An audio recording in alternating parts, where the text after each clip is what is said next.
Vous n'êtes sans savoir que notre pays, le Bénin, connaît depuis un bon moment une crise politique à laquelle il faut vite trouver une solution.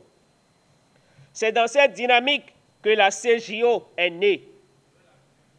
Elle est venue en alternative à la souffrance du peuple.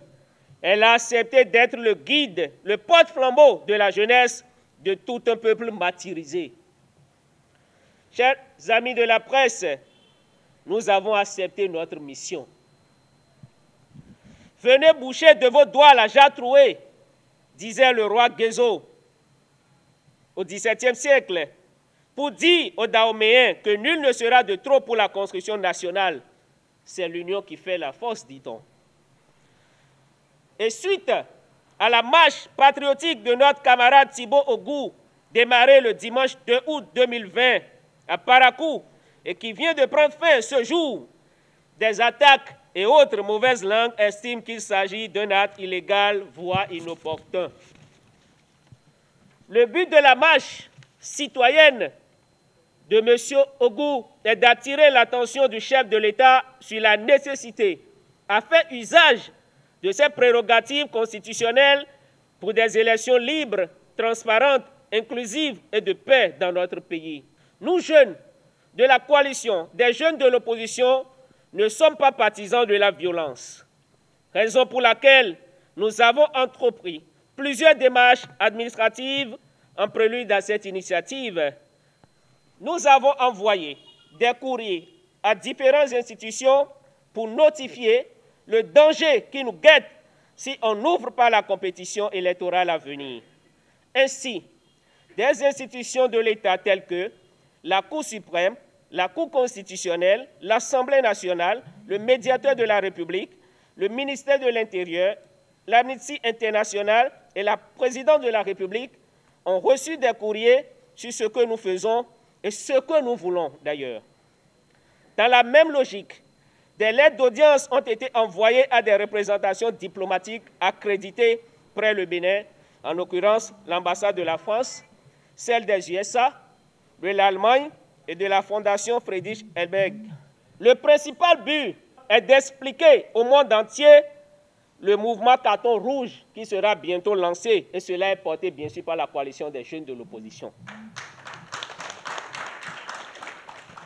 Mesdames et messieurs, il s'agit d'une initiative qui aura lieu tous les lundis, à compter du lundi 10 août 2020, qui consistera à s'habiller de la couleur rouge qui symbolise le courage pour attirer l'attention de l'opinion publique nationale et internationale qu'il se passe quelque chose et qu'il urge de s'y pencher.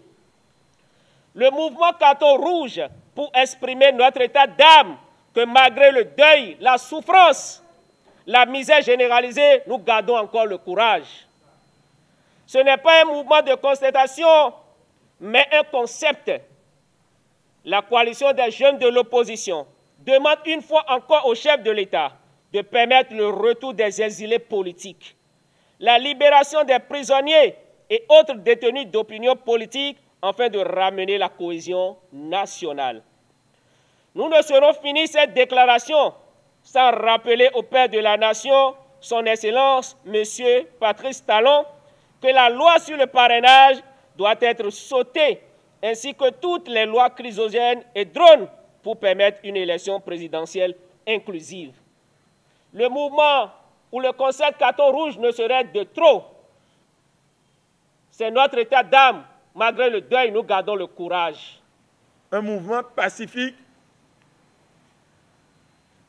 mais très fort, pour montrer à ceux qui nous dirigent eh bien, que nous ne sommes pas d'accord et qui sont éliminés.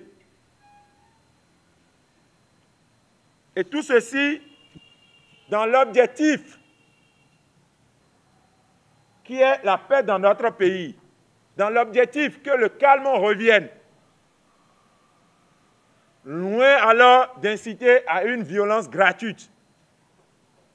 Loin alors de préparer un coup d'État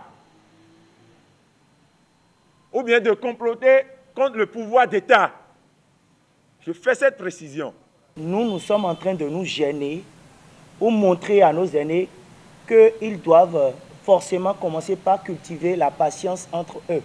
Vous savez très bien que le dimanche 2, juste le lendemain de notre indépendance, ça a commencé par crier partout que la coalition des jeunes de l'opposition a lancé une marche qui était portée par Thibaut Ogou, que je suis. Et merci beaucoup.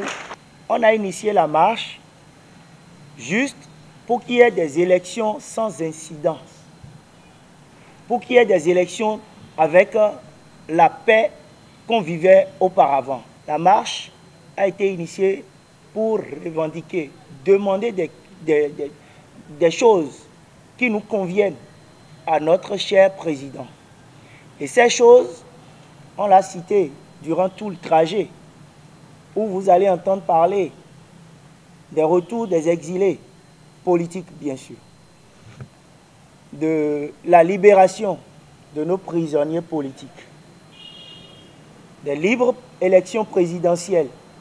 Ça veut dire que notre président doit donner libre cours à tout le monde qui remplit les conditions pour aller en compétition contre lui.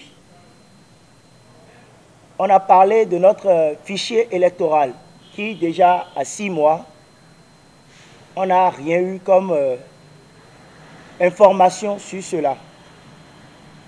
Notre COSLEPI, qui est toujours monocolore. Monocolore parce que c'est toujours gouverné par 2 partis. Et ces partis, nous ne les reconnaissons pas, un de l'opposition, un de la mouvance. Les 2 sont de la mouvance. Il y a les lois qui parlent du parrainage. Il y a des lois chrysogènes que nous sommes en train de demander à notre président de nous les abroger, de ramener la paix pour que nous cessions de crier partout que ça ne va pas. Pour finir, précisément à Boycon, quand la coalition recevait des messages de la jeunesse du Bénin, on nous a adressé un message qui appelle notre président à convoquer le dialogue national. Et la coalition des jeunes de l'opposition voit aujourd'hui qu'il doit le faire pour que son peuple cesse de crier que ça ne va pas. Parce que sans la communication, rien ne marche. Même dans sa maison, s'il y a la guerre, seule la communication peut régler. Et nous sommes ses enfants, il n'a qu'à communiquer avec ses enfants. Maintenant, parrainage, carton rouge. Le parrainage, Carton rouge. La Cour constitutionnelle, Carton rouge. COSLEPI monocolore, Carton rouge. Assemblée nationale monocolore, Carton rouge. Carton rouge.